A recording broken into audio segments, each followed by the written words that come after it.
Catherine Bernardo, sinugod si Daniel Padilla at Andrea Brillantes sa isang mall. Totoo ba ito?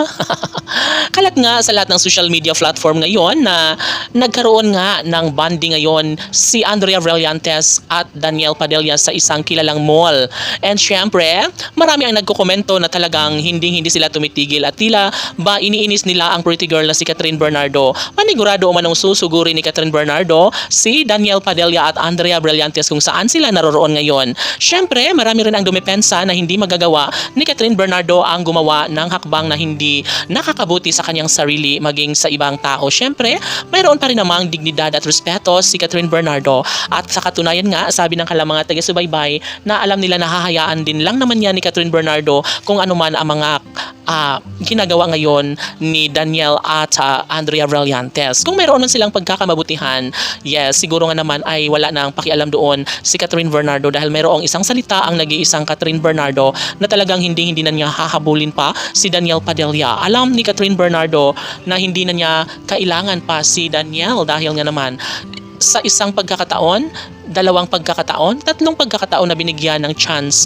si Daniel Padilla ay ngayon ay wala na siyang pakialam pa. Dahil kung talagang mahal umano ni Daniel Padilla si Catherine Bernardo ay dapat na hindi na niya gagawin pa ang mga bagay-bagay na sadyang ikasisira sa kanilang pagmamahalan ni Catherine at Daniel. So sabi nga ng netizens, nahahayaan na lang na maging masaya si Daniel Padilla sa piling ni Andrea Brillantes. Yes, tama nga naman dahil wala namang habol din si Catherine Bernardo.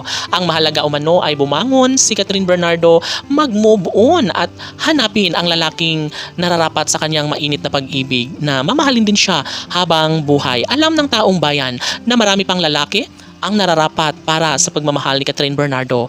Dapat umano ay magkaroon na nga ng pagdesisyon si Catherine Bernardo na sana'y burahin na lang sa kanyang buhay si Daniel Padilla dahil tila wala naman naman itong halaga para sa kanya. Ubod ng sakit sa puso ni Catherine Bernardo ang sa kanila'y nangyayari ngayon.